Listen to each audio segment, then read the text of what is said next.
Okay, we are live now on YouTube. A very good morning. Good morning, sir.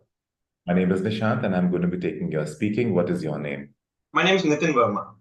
Can I call you? Nitin. Nitin, I would like to know, are you working or studying? Currently, I'm working as a branch coordinator at Webberz Lawrence Road branch. Okay. So what has prompted you to give the speaking? Actually, lots of students ask me about how to speak fluently and how to know what they're doing right and what they're doing wrong. So today, I want to become an example for them. Oh, that's wonderful. That is really nice. Okay, Nitin, I would like to know something about your hobbies. Well, I have only one hobby, and that's doing physical activities. And how much time do you spend on this hobby per day? On average, I spend about 2 hours in a day. Okay. Why do you think it is important? Well, if I talk about myself, it helps me in many ways. The first one that is quite simple is to stay fit. I stay healthy doing physical activities. The another one is it helps in the mental stability of a person. Do you think physical exercise and mental stability are connected to each other?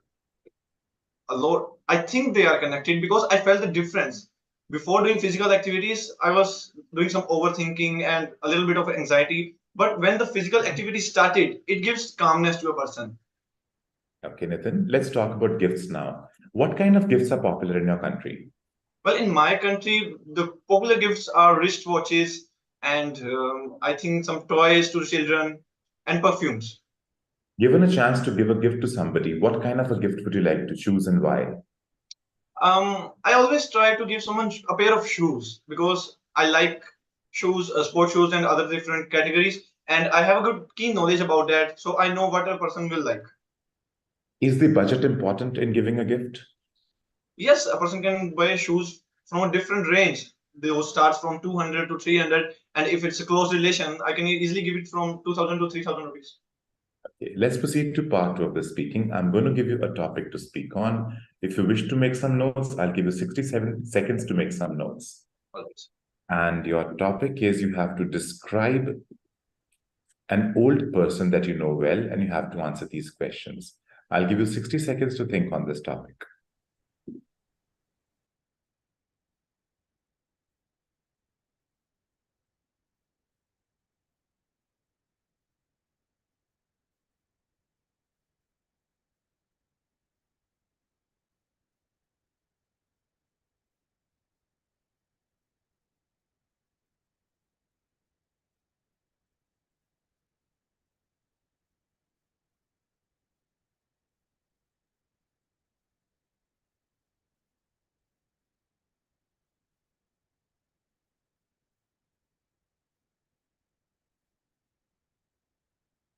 Right. Please start. So the old person that I will talk about is his name is Raman Singh. He was actually my manager at when I was in Canada. I was working in a medical company called Thermo Fisher Scientific, and I was a packaging operator there. And he was my manager, and he was about 65 years old. And the thing that was lots of interesting about him was the qualities that he taught me. As I was his employee and I was new over there and I did not know about much people, and there was some things that I was supposed to learn. And he was very calm and he treated every person in a very good manner. He taught me how to manage the team and how to, understand every person in the team. There are people that work very fast. There are people that work very slow, and there are many type of people that want to take all the credit, and there will be some time of staff that don't want credit at all. And how to handle the team, the skills that he taught me, and those are the skills that I am applying right now in my position. The another thing in that was very interesting about him was he was willing to teach others. He was not a person that he knows many things and he will keep those things to himself. He told me that you should always teach others, but to only that will respect your answers. Thank you so much. Nathan, let's proceed to part three. Do you think the respect for the old people is decreasing nowadays? I will say definitely it is decreasing nowadays. Today, if you talk about teenagers, they don't respect their grandparents at all. They want to maintain a distance.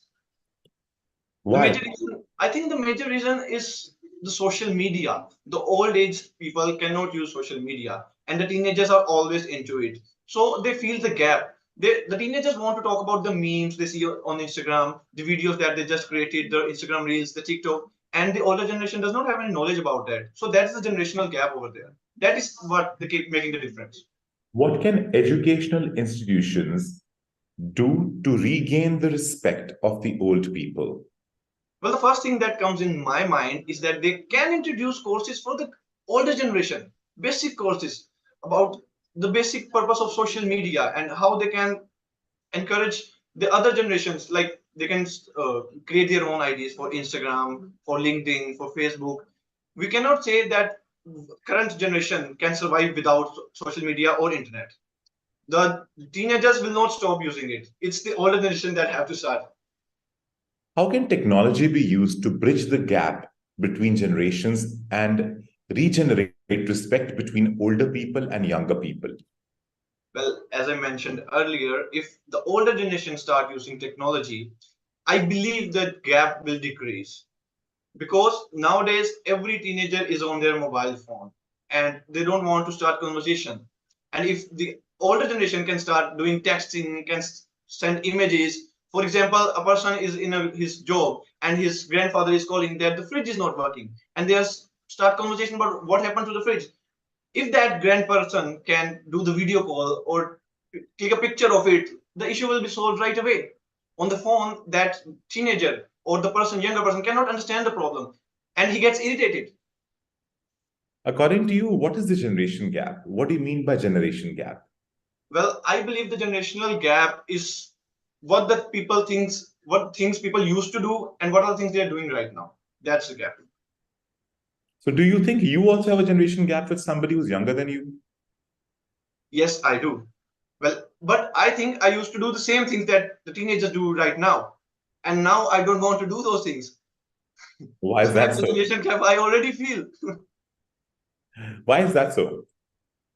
I think when a person gets matured, he sees the things we used to do in our younger ages. We don't need to do those at all. So person realizes that after time. Thank you so much, Nitin.